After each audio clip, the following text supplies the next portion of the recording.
ಮುಖ್ಯಮಂತ್ರಿಗಳ ನೇತೃತ್ವದ ಸಭೆ ಫಲ ನೀಡದೇ ಇದ್ರೆ ನಾಳೆ ಬಸ್ ಬಂದ್ ಆಗೋದು ನಿಶ್ಚಿತ. 1,15,000 ಥ್ಯಾಂಕ್ ಯು. ಸಾಕಷ್ಟು ವಿಚಾರಗಳ ಬಗ್ಗೆ ಮಾಹಿತಿ ನೀಡಿದ್ರಿ, ಜನರನ್ನ ಮಾತಾಡಿಸಿದ್ರೆ ತುಂಬಾ ಅದ್ಭುತವಾಗಿತ್ತು.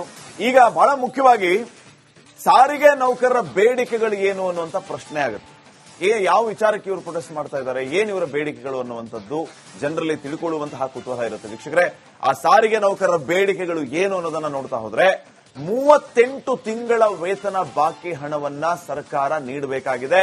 ಅದನ್ನ ಕೂಡಲೇ ನೀಡಬೇಕು ಅನ್ನುವಂಥದ್ದು ಇವರ ಬೇಡಿಕೆ ನಂಬರ್ 1. 38 ತಿಂಗಳಿಂದ ವೇತನ ಬಾಕಿ ಹಣ ಅಂದ್ರೆ ಅರಿಯರ್ಸ್, ಹಿಂಬಾಕಿ, ಅದನ್ನ ನೀಡಬೇಕಾಗಿದೆ. ಅದನ್ನ ನೀಡಿ ಅನ್ನುವಂಥದ್ದು ಮನವಿ ಇವರದು. ಇದರ ಜೊತೆಗೆ ಸರ್ಕಾರಿ ನೌಕರರಂತೆ ಸರಿಸಮಾನವಾದಂತಹ ವೇತನ ನಮಗೆ ಕೊಡಬೇಕು. ಕಾಡಿಬೇಡಿ ನಾವು ಹೈಕ್ ತಗೊಳ್ಳೋದಲ್ಲ. ದಯಮಾಡಿ ನಮಗೆ ಹೈಕ್ ಅನ್ನ ಸರಿಯಾದ ಸಮಯದಲ್ಲಿ ನಾವು ಮುಷ್ಕರ ಮಾಡದೇ ಇರೋ ರೀತಿಯಲ್ಲಿ ನಡ್ಕೊಂಡು ನಮಗೆ ಹೈಕ್ ಕೊಡಿ ಅಂತ ಸಾರಿಗೆ ನೌಕರರು ಮನವಿಯನ್ನ ಮಾಡಿಕೊಳ್ತಾ ಇದ್ದಾರೆ. ಇದರ ಜೊತೆಗೆ ನಗದು ರಹಿತ ವೈದ್ಯಕೀಯ ಸೌಲಭ್ಯ ಬಹಳ ಮುಖ್ಯವಾದಂತಹ ಬೇಡಿಕೆ ಇದೆ. ಕ್ಯಾಶ್ಲೆಸ್ ಟ್ರೀಟ್ಮೆಂಟ್ ಯಾವುದೇ ಹಾಸ್ಪಿಟಲ್ಗೆ ಹೋದ್ರೂ ಕೂಡ ನಮಗೆ ನೀಟಾಗಿ ವ್ಯವಸ್ಥೆ ಆಗಬೇಕು. ಅಥವಾ ಸರ್ಕಾರಿ ಆಸ್ಪತ್ರೆಗಳಲ್ಲಿ ನಮಗೆ ನಗದು ರಹಿತ ವೈದ್ಯಕೀಯ ಸೌಲಭ್ಯ, ಖಾಸಗಿ ಆಸ್ಪತ್ರೆಗಳಲ್ಲಿ ನಗದು ರಹಿತ ವೈದ್ಯಕೀಯ ಸೌಲಭ್ಯವನ್ನ ಮಾಡಿಕೊಡಿ ಅನ್ನುವಂತಹ ಬೇಡಿಕೆ ಸಾರಿಗೆ ನೌಕರದ್ದು. ಇನ್ನು ಹಕ್ಕಿನ ರಜೆಯನ್ನ ಕೊಡಲೇಬೇಕು. ನಿಮ್ ಕೈಕಾಲು ಹಿಡಿಯುವಂತ ಪರಿಸ್ಥಿತಿ ಬರಬಾರ್ದು. ನಮ್ಗೆ ರಜೆ ಕೊಡಿ ಅಂತ ಕೇಳ್ಕೊಳ್ಳೋದಕ್ಕೆ. ನಮ್ಮ ಹಕ್ಕು, ನಮ್ಮ ರಜೆ ತಗೋಬೇಕು ಅಂತಂದ್ರೆ ಆ ರಜೆಯನ್ನು ಕೊಡೋದಕ್ಕೆ ನೀವು ಮೀನಮೇಷ ಮಾಡೋದು, ಅಧಿಕಾರ ಇದೆ ಅಂತ ದಿಮಾಗ್ ತೋರಿಸೋದು, ಅದನ್ನೆಲ್ಲ ಮಾಡಬೇಡಿ. ದಯಮಾಡಿ ನಮ್ಮ ಹಕ್ಕಿನ ರಜೆಯನ್ನ ಕೊಡಿ ಅಂತ ಹೇಳಿ ಸಾರಿಗೆ ನೌಕರರು ಕೇಳ್ಕೊಳ್ತಾ ಇದ್ದಾರೆ. ಹಕ್ಕಿನ ರಜೆ ಕೊಡಿ. ಆ ಹಕ್ಕಿನ ರಜೆ ಕೊಡ್ಲಿಲ್ಲ ಅಂತಂದ್ರೆ ನಾವು ನೌಕರಿ ಯಾಕೆ ಮಾಡಬೇಕು ಅನ್ನುವಂಥದ್ದು ಇವ್ರ ಪ್ರಶ್ನೆ ಆಗಿದೆ. ಇನ್ನ 2021 ಮುಷ್ಕರದಲ್ಲಿ ಯಾರೆಲ್ಲ ವಜಾಗೊಂಡಿದ್ದಾರಲ್ಲ ಅವರನ್ನ ಮರು ನೇಮಕಾತಿ ಮಾಡಿಕೊಳ್ಳಿ. ಇನ್ನೂ ಮನೆಯಲ್ಲಿದ್ದಾರೆ, ಊರಲ್ಲಿ ಓಡಾಡ್ತಾ ಇದ್ದಾರೆ. ಅವ್ರಿಗೆ ಇನ್ನೂ ವಾಪಸ್ ಕರೆದಿಲ್ಲ, ಡ್ಯೂಟಿಗೆ ಹತ್ತಿಸ್ತಾ ಇಲ್ಲ. ದಯಮಾಡಿ ಅವರನ್ನ ವಾಪಸ್ ಕೂಡಲೇ ಕರೆಸಬೇಕು. ನಮ್ಮನ್ನ ಹೆದರಿಸೋದು ಬೆದರಿಸೋದು ಮಾಡೋದಕ್ಕೆ ಹೋಗ್ಬೇಡಿ. ಎಸ್ಮಾ ಜಾರಿಗೆ ತರ್ತೀವಿ, ಏನಾದ್ರೂ ಹೋರಾಟದಲ್ಲಿ ಮುಂಚೂಣಿಯಲ್ಲಿ ಕಂಡ್ರೆ ನಿಮ್ಮನ್ನ ಗುಲ್ಬರ್ಗ, ರಾಯಚೂರು, ಯಾದಗಿರಿ ಕಡೆ ಎತ್ತಂಗಡಿ ಮಾಡಿಬಿಡ್ತೀವಿ. ಈ ರೀತಿ ಭಯ ಬೀಳಿಸೋದಕ್ಕೆ ಹೋಗ್ಬೇಡಿ. ಮಾನವೀಯತೆ, ಮನುಷ್ಯತ್ವ ಅನ್ನುವಂಥದ್ದು ಇರಲಿ. ಅಧಿಕಾರ ಅನ್ನೋದರ ಜೊತೆಗೆ ಜವಾಬ್ದಾರಿಯೂ ಇರುತ್ತೆ. ಮಾತೃ ಹೃದಯ ಇರಬೇಕು. ಆ ಮಾತೃ ಹೃದಯದಿಂದ ನಮ್ಮನ್ನ ನೋಡಿ ನಮ್ಮ ಬೇಡಿಕೆಗಳನ್ನು ಈಡೇರಿಸಿ ಅಂತ ಸಾರಿಗೆ ನೌಕರರು ಪರಿಪರಿಯಾಗಿ ಮನವಿಯನ್ನ ಮಾಡಿಕೊಳ್ತಾ ಇದ್ದಾರೆ. ನೋಡೋಣ ಸರ್ಕಾರ ಎಷ್ಟು ಮಟ್ಟಿಗೆ ಇವರ ಬೇಡಿಕೆಗಳನ್ನ ಈಡೇರಿಸುತ್ತೆ. ಆ ಬೇಡಿಕೆ ಈಡೇರಿಸಿ ನಾಳೆ ಸ್ಟ್ರೈಕ್ ಇರಲ್ಲ. ಮುಷ್ಕರದ ರಣಕಾಳೆನಂತೂ ಸಿಬ್ಬಂದಿ ಮೊಳಗಿಸಿ ಆಗಿದೆ. ನಾಳೆಯ ಹೋರಾಟಕ್ಕೆ ರಣರಂಗವೂ ಸಿದ್ಧವಾಗಿದೆ. ಅನಿರ್ದಿಷ್ಟಾವಧಿ ಮುಷ್ಕರ ಅಂತ ಬಸ್ಗಳಿಗೆ ಸ್ಟಿಕ್ಕರ್ ಅನ್ನ ಅಂಟಿಸ್ತಾ ಇದ್ದಾರೆ. ವೀಕ್ಷಕರೇ, ಬೆಂಗಳೂರಿನ ಸಾರಿಗೆ ಬಸ್ಗಳ ಮೇಲೆ ದಿಢೀರಂತ ಈ ಸ್ಟಿಕ್ಕರ್ಗಳು ಪ್ರತ್ಯಕ್ಷ ಆಗಿದೆ. ನಾಳೆಯಿಂದ ಅನಿರ್ದಿಷ್ಟಾವಧಿ ಬಂದ್ ಅಂತ ಸ್ಟಿಕ್ಕರ್ಗಳು. ಮೆಜೆಸ್ಟಿಕ್ ಬಸ್ ನಿಲ್ದಾಣದಲ್ಲಿ ಮುಷ್ಕರದ ಪ್ರತಿಬಿಂಬ ಗೋಚರಿಸ್ತಾ ಇದೆ. ಇವತ್ತಿನ ಸಿಎಂ ನೇತೃತ್ವದ ಸಭೆ ವಿಫಲವಾದರೆ ನಾಳೆ ಬಂದ್ ನಿಶ್ಚಿತ. ನೋಡಿ, ಅಲ್ಲಿ ಸ್ಟಿಕ್ಕರ್ ಅನ್ನ ಗಮನಿಸ್ತಾ ಇದ್ದೀವಿ. ಮುಷ್ಕರ ಕೆಎಸ್ಆರ್ಟಿಸಿ, ಬಿಎಂಟಿಸಿ, ಎನ್ಡಬ್ಲ್ಯೂಕೆಆರ್ಟಿಸಿ, ಕೆಕೆಆರ್ಟಿಸಿ, ಈ ಎಲ್ಲ 4 ನಿಗಮಗಳ ಸಾರಿಗೆ ನೌಕರರು 1,15,000ಕ್ಕೂ ಹೆಚ್ಚು ಸಿಬ್ಬಂದಿ ನಾಳೆ ರಸ್ತೆಗಿಳಿಯೋದಿಲ್ಲ. ಒಂದೇ ಒಂದು ಬಸ್ಗಳು ನಾಳೆ ರಸ್ತೆಗಿಳಿಯೋದಿಲ್ಲ ಅಂತ ಸಂಘಟಿತ ಹೋರಾಟಕ್ಕೆ ಮುಂದಾಗಿದ್ದಾರೆ.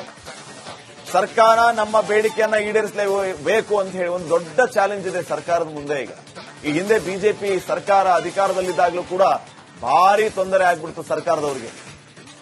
ಎಷ್ಟು ದಿನ ಆದ್ರೂ ಕೂಡ ಸಾರಿಗೆ ಬಸ್ಗಳು ರಸ್ತೆಗಿಳಿಲಿಲ್ಲ. ಸಾರ್ವಜನಿಕರು ರೊಚ್ಚಿಗೆಳೋದಕ್ಕೆ ಆರಂಭ ಮಾಡಿದ್ರು. ಸರ್ಕಾರ ಏನ್ ಮಾಡ್ತಾ ಇದೆ ಅಂತ ಪ್ರಶ್ನೆ ಬಂತು. ಸಿದ್ದರಾಮಯ್ಯ ಅವರು ಇಂಥ ಹಲವು ಮುಷ್ಕರಗಳನ್ನು ನೋಡಿದ್ದಾರೆ ಅವರ ಅನುಭವದಲ್ಲಿ. ಸಾರಿಗೆ ನೌಕರನ್ನ ಹೇಗೆ ವಿಶ್ವಾಸಕ್ಕೆ ತಗೋತಾರೆ ಅನ್ನುವಂಥದ್ದು ಮುಖ್ಯ ಆಗುತ್ತೆ. ಸಾರಿಗೆ ನೌಕರನ್ನ ಹೆದರಿಸೋದು, ಬೆದರಿಸೋದು, ಎಸ್ಮಾ ಜಾರಿ ಮಾಡಿಬಿಡ್ತೀವಿ ಅಂತ ಹೇಳೋದು, ಅದನ್ನ ಹೊರತುಪಡಿಸಿ ನಿಮ್ಮ ಪರಿಮಿತಿಯಲ್ಲಿ ಅವರ ಬೇಡಿಕೆಗಳನ್ನು ಯಾವ ರೀತಿ ಈಡೇರಿಸಬಹುದು ಅದನ್ನ ಆಲೋಚನೆ ಮಾಡಿದರೆ ತುಂಬಾ ಒಳ್ಳೆ. ಸಾರಿಗೆ ಸಂಘಟನೆಗಳಿಗೆ ನಾಳಿನ ಮುಷ್ಕರಕ್ಕೆ ಸರ್ವ ರೀತಿಯಲ್ಲೂ ಕೂಡ ಸಜ್ಜಾಗ್ತಾ ಇದ್ದಾವೆ. ಆಗಲೇ ಬಸ್ನ ಮುಂಭಾಗದಲ್ಲಿ 5ನೇ ತಾರೀಕು ಮುಷ್ಕರ ಇದೆ ಅಂತ ಹೇಳಿ ಸ್ಟಿಕ್ಕರ್ಗಳನ್ನು ಅಂಟಿಸುವಂತಹ ಕೆಲಸವನ್ನು ಮಾಡಲಾಗ್ತಾ ಇದೆ.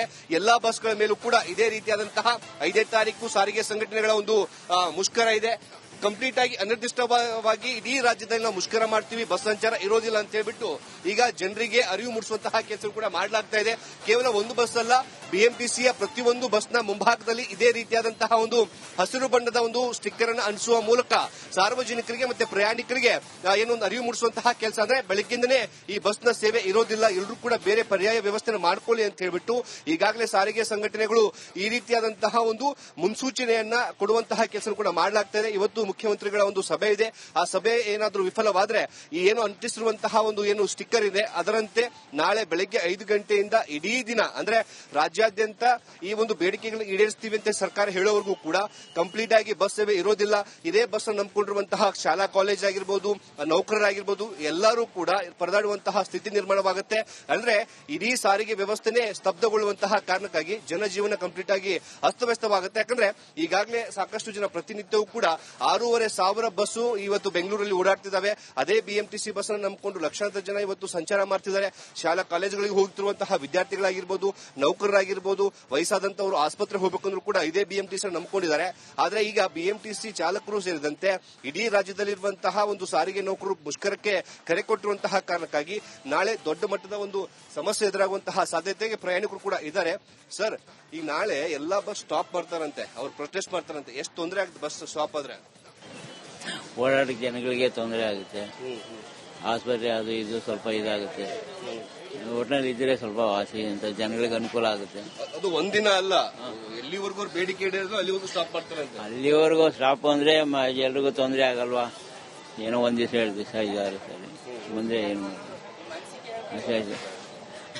ಸೊ ಈಗ ಎಲ್ರಿಗೂ ತೊಂದರೆ ಆಗುತ್ತೆ ಅನ್ನೋ ಮಾತನ್ನು ಕೂಡ ಪ್ರಯಾಣಿಕರು ಹೇಳ್ತಾರೆ. ಮತ್ತೊಂದು ಕಡೆ ಮಹಿಳೆಯರು ಯಾರು ಈಗಾಗಲೇ ಫ್ರೀ ಬಸ್ ಅನ್ನ ಏನು ಬಳಕೆ ಮಾಡ್ತಿದಾರೋ ಆ ಒಂದು ಮಹಿಳೆಯರಿಗೂ ಕೂಡ ಈಗ ದೊಡ್ಡ ರೀತಿಯ ತೊಂದರೆ ಆಗುವಂತಹ ಎಲ್ಲಾ ಮುನ್ಸೂಚನೆಗಳು ಕೂಡ ಈಗ ಕಂಡು ಬರ್ತದೆ. ಸದ್ಯಕ್ಕೆ ಸಾರಿಗೆ ಸಂಘಟನೆಗಳು ಒಂದ್ ಕಡೆ ಮುಖ್ಯಮಂತ್ರಿ ಸಭೆಗೂ ಕೂಡ ಸಜ್ಜಾಗ್ತಾ ಇದ್ದಾರೆ, ಮತ್ತೊಂದು ಕಡೆ ನಾಳೆ ಮುಷ್ಕರಕ್ಕೂ ಕೂಡ ಸಜ್ಜಾಗ್ತಿರುವಂತದ್ದು. ಕ್ಯಾಮರಾ ಪರ್ಸನ್ ಮಂಜುನಾಥ್ ಪಾವಗಾರ ಜೊತೆಗೆ Muthappa, republic Kannada, Bengaluru. Thank you.